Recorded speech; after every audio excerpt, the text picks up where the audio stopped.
What happened to George Floyd has hurt the global black family. Understand that. It didn't just hurt us here in America. They have been definite protests in the continent of Africa. And we're going to talk about a few things with this developing story. So first of all, the African Union came out to condemn what happened to George Floyd. The African Union Commission on Friday had condemned the killing of George Floyd. Musa Faki Mahatma strongly condemns the murder of George Floyd that occurred in the United States of America at the hands of law enforcement officers and wishes to extend the deepest condolences to his family and loved ones. Okay. Now, it said the statement added that they firmly reaffirms and reiterates that the African Union's rejection of continuing discriminatory practice against black citizens in the United States of America. Now, also the previous day, okay, which I've been to the African Union, before. They treated us very nice over there in Addis Ababa. And shout out to the crew at the African Union. Kwesi Kwartey, he the deputy chairperson of the African Union Commission, he posted that the AU was distressed to witness yet another unwarranted execution. And it was an execution. That brother is right. Execution of another African-American male. They say for no reason than being black. He said there's one too many. We may be black, but we are people too. He said Africa demands a full investigation into this killing. And you know what? Rightfully so, because it do need to be a full investigation into this, because this is not a one-off. This is not like it's just an isolated incident. This has been going on for hundreds and hundreds of years. OK, so the African Union definitely, have their position on this. U.S. embassies in the African continent had also condemned the actions of what happened in Minneapolis. Now, this actually, they wrote this out of Johannesburg, and they were saying that the shock and disappointment in the African continent continue to grow. And of course, to watch that brother die. And then what makes it worse is that cop himself, how he looked so sinister and so evil, like he knew exactly what he was doing. He was looking into the camera and saying, I'm going to kill this black man in front of the world, and I could care less because I know I'm protected by a system that says it is okay to kill anybody black. And my main enemy is the black man. Yes, the black woman as well, but definitely for sure the black man. So after the statements came out from the African Union, they said Africa has not seen the kind of protest over Floyd's killing. They said it's erupted across the United States. It said, but Africans have expressed disgust, dismay, and openly wondering when the U.S. will get it right.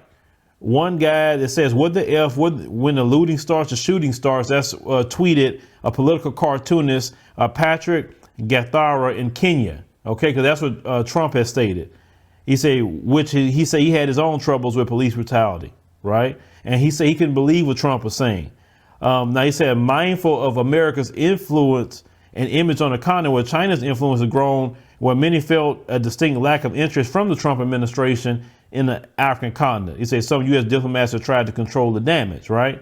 So the ambassador to the Congo, Mike Hammer, highlighted a tweet from a local media entrepreneur who addressed him saying, dear ambassador, your country is shameful. Proud America, he said, which went through everything from segregation to the election of Barack Obama, still hasn't conquered the demons of racism. How many black people must be killed by white police officers before authorities react seriously? See, when y'all say stupidity, that's what frustrates me a lot with some people who who leave comments. When you say they don't care about us, this and that and the third, you let me know how highly uneducated you are, and you're not even going to look to see if they care. Because obviously they going to the ambassador and coming at them about black people in America, right? So they say the ambassador's response in French was, he says, I'm profoundly troubled by the tragic death of George Floyd in Minneapolis. The Justice Department is conducting a full criminal investigation as a top priority. His security forces around the world should be held accountable. He said no one is above the law. Now, I said they had a similar statement that was tweeted by the U.S. embassies in Kenya and Uganda, while the embassies in Tanzania and Kenya tweeted a joint statement from the Department of Justice Office in Minnesota on the investigation. So the embassy in Nairobi has said that we are deeply troubled by the death of George Floyd. In Minneapolis, the U.S. Department of Justice conducting full criminal investigation as a top priority. Law enforcement officials must be held accountable in every country. That's what they have stated, right? So they say that last month or so, when we remember everything happened in China, in Guangzhou, they said that African officials were quick to speak out against this. They say when Africans complained about being evicted and mistreated because of COVID-19, say now at the time the U.S. was quick to join in with the embassy in Beijing issuing a critical security alert discrimination against African Americans in Guangzhou, noting actions against people thought to be African or have African contacts. And say now, and this has been happening as well, the Africa-facing version of the state-run China Daily newspaper is tweeting footage from Minneapolis with hashtags George Floyd was murdered and Black Lives Matter. See, America also doesn't realize that is their Achilles heel, is actually us. Their innate hatred for us, other countries could actually use that. And they know that. But my thing is, on the African continent, this is why we need to have that conversation more and more and more now than ever about citizenship, a fast track to citizenship. We can't just say, I condemn it. I know a lot of people that I meet on the continent, they'll tell you every day, yeah, man, come on back home. That's where you belong anyway, right? So the EFF in South Africa had put out a statement as well. You know, we are a big supporter of Julius Malema and the EFF and what they're trying to do to help the people there. So the EFF says they're saddened by the ruthless murder of George Floyd by the racist police officer in Minneapolis, Minnesota. He said the murder of Floyd, it said, represents a deep tradition of racially inspired violence against African Americans by law enforcement in the U.S. dating as far back as the Jim Crow era, which is true. They talked about as well the effective lynching of George Floyd. The effective lynching of George Floyd presents a perverted culture of anti-black racism that's perpetuated by law enforcement in the United States. That's what the EFF said. He said Floyd joins the likes of Sandra Bland, Michael Brown, and 12-year-old Tamir Rice in a long list of black people who have been victims of unwarranted and racially inspired police killings. Although African-American males only constitute 2% of the population in the U.S., unarmed African-American males is 4 times more likely to be shot than an unarmed white man. Now, the EFF also said that the criminalization of the black man in the U.S. who constitutes as a racial minority, he said, has a long history of being entrenched in the legislative, judicial, and cultural fabric of the country. Okay, so he said EFF also condemned Donald Trump as well. Public declaration of hate and violence. That Donald Trump sits at the helm of this broken society. It's saying represents a modern day slave master who instructs the killing of any political dissent with his plantation. He said Trump targets those who demand justice for Floyd, labeling them as thugs and deploying the army to shoot as a means of returning things to order. They also called on the president of South Africa, President Cyril Ramaphosa, to immediately convene a meeting with representatives of the United States in South Africa and call for the recalling of deployment of the military in Minneapolis against protesters. They continue to say the U.S. must call on Trump to cease his senseless actions and say, should the U.S. wish to maintain relations with South Africa, it's a nation which prides itself on the history of resistance against racial prejudice. And the party also called the AU to instruct all member states to engage the U.S. embassies in their country to ask for restraint in the handling of protesters. He said Africa must take a firm stance in defending black people in the diaspora from racially inspired violence, which is carried out by government, which normalizes the killing of black people. Now, that's the statement from our brothers in South Africa, the EFF. One more people I want to cover with the response that the African continent is having to George Floyd. Now, in Liberia, dozens of Liberians staged a peaceful protest at the United States in Monrovia at the embassy, okay, concerning about the killing of George Floyd in Minneapolis. Say the protesters called the United States Embassy in Monrovia to prevail on its government speedily the justice. They say the perpetrators involved in the murder of this innocent man, and further wondered as to why the blacks in the United States are always targeted by white police. Well, we all know why. It said as the protest is said to be across the United States for the brutal death of George Floyd, Liberians themselves back home are also concerned and hoping that those involved will be brought to justice in order to serve as a precedent for any would-be perpetrators in the future. Because yes, you have Liberians here. And also, let's talk about Liberia. Liberia is the nation that was created by our ancestors. OK, because, you know, you have all these, you know, Captain Black America people talking about we built this, but also we are the one that went to Liberia and built that. So if you don't want to go no other African nation, Liberia will be the one to go to. Matter of fact, your ancestors have put in the Liberian Constitution that them folks cannot be a citizen of Liberia because we went through the hell with these folks. OK, and we still going through now. So don't say that we don't have no attachments when our ancestors left here and went be a part of the beginning and help build Liberia. Now, Liberia has its issues and problems. Sure it do. But if any African land that we should have attachment to at minimum would be Liberia. Let's just call it what it is. And if a good chunk of us want to go to Liberia and help get it off the ground and make Liberia great. Listen, Liberia is the land of our ancestors that we can document very easily. OK, so you should have some sort of connection to Liberia. We all should. And unfortunately, a lot of African Americans don't even know that our ancestors left here and went to Liberia and got that going. OK, now we appreciate all the support, you know, from our brothers and sisters in Liberia, our brothers and sisters in South Africa, the EFF. We definitely appreciate, you know, our brothers and sisters in the Congo that was mentioned, you know, all the East Africa countries. You know, West Africa has been speaking up for sure. I've been seeing everybody speaking up that's out here, even creating YouTube, the AU. But now that we know all this, and now that you guys know that we're under siege, and even your citizens from your different nations are targeted as well. See, in this country, you can say I'm from the Congo all day long. That's fine. But when you step foot in this land, you're black, period. And you're going to face the same issues and problems. This is why we don't need to have people saying I'm different than y'all. I'm Somali. I'm Nigerian. No, you're not. You're black when you come here. You just, and some of y'all with different looks, they may call you an exotic Negro, but at the end of the day, you're black. So we have all a vested interest into unifying while we're here. And we all need to have a vested interest in the continent. So what I'm saying and what my call is to the African Union, the heads of state that are on the continent, is to, you say that, hey, like Ghana, year of return, then we need to have the year of return for citizenship.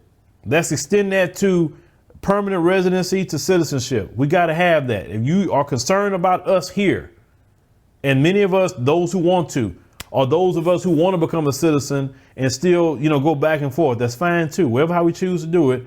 But we need to have our place in the continent, and you guys can make that happen. I know you can make it happen. You know why I know you can make it happen? It's nothing but a pen stroke to make that happen. That's first and foremost. If we have to pay some fees for, you know, applications and paperwork, it's fine. We all can pay some fees. It's no problem at all. I know you guys have Ethiopian Airlines, you have Kenya Airways, etc. You can also send planes. If people, and you could actually send planes if you want to, and, you know, we can go back if we so chose to do that, right? Let's say you went through the process, you became a citizen, you're ready to go.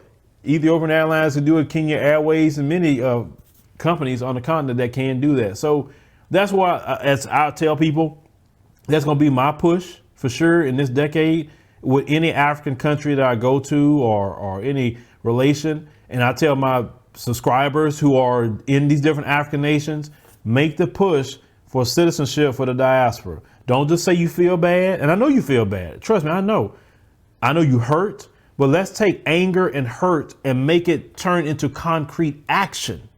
That's what we have to do, because we just stay angry and hurt and then it dissipates.